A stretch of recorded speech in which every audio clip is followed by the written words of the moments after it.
Hello again. We have some great news. It is going to be very easy for you to access the record online.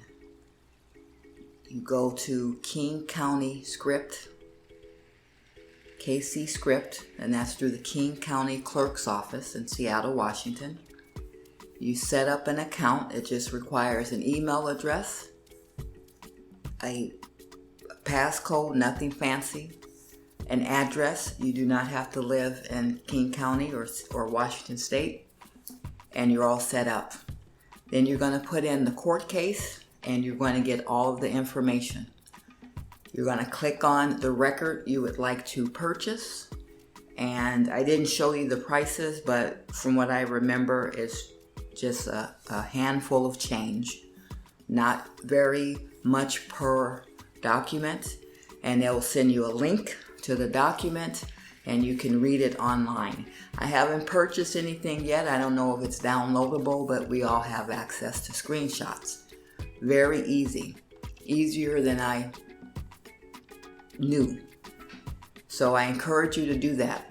Please do not tip your hand, because the powers that be may shut this down. I am a little person, and there have been laws changed to prevent people like me from having her way legally. Do not tip your hand, but enjoy the record. So there are some things I want to point out. Keep in mind, I can be loquacious. I don't like being presumptuous. I don't like when you are presumptuous, and I hate liars.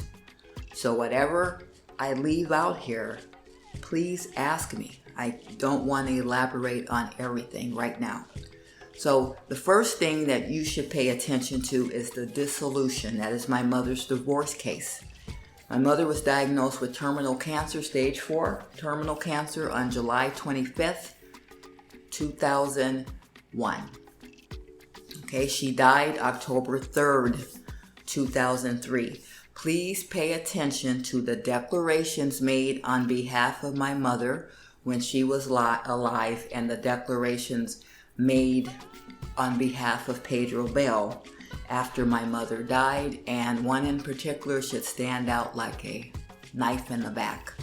Burl Clinton is my maternal uncle who was asked to help take care of her along with me and take care of Alexandria after she was diagnosed with cancer. Uncle Bell was not her first choice. Her first choice was Uncle Gel, who wasn't available. Okay, and then the next thing, I want you to look at the declarations.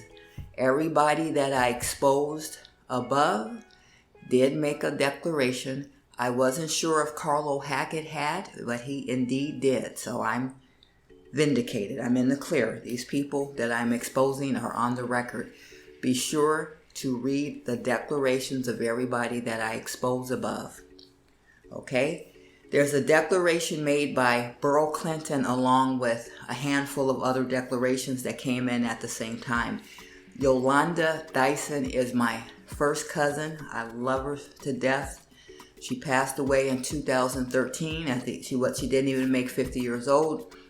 Her declaration is there. She contradicts, based what I remember, Burl Clinton, our uncle.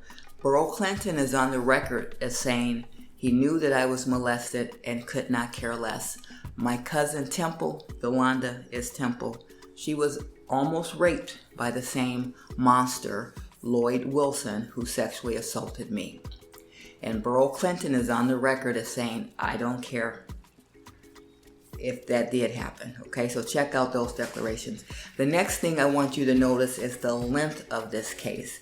I have suggested that I was harassed and brought into court relentlessly, while Pedro Bell received an attorney pro bono. My fees to Franny Terrain probably came to $50,000, and that's what I remember. Pedro Bell received free counsel for the same amount of money. That attorney that represented him was very motivated, and Pedro indeed won the battle. Okay, the next thing I want you to pay attention to is any of the court proceedings that happened after July 2nd, 2005. That's when Alexandria Bell relocated to California to move with her father, who had obtained custody starting on that date. Pedro Bell did not honor the agreement that we made on the record that I would see Alexandra legally. I forget what was ordered, but he refused to let me see her. And even though the case was closed without prejudice, I could not afford to bring this up again. I would have to litigate in Florida and bring it up again.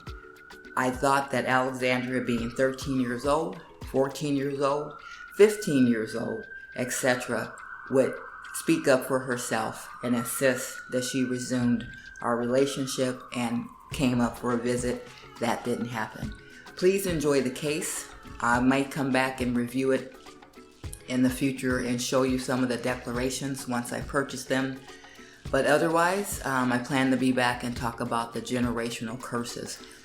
One of the generational curses that I should bring up in closing, during the dissolution, I was not in the courthouse once. I do remember driving my mother to court or being in a car near the court, and I see that I made a declaration probably regarding me being available to take care of Alexandria after my mother's death, but I was not in that courthouse one time. If I had known what she was dealing with and what type of sociopath, monster, liar, dangerous, abusive man Pedro Bell was, things would have worked out differently. My mother protected a sociopath, and he did a lot of damage to me, thanks to my mother.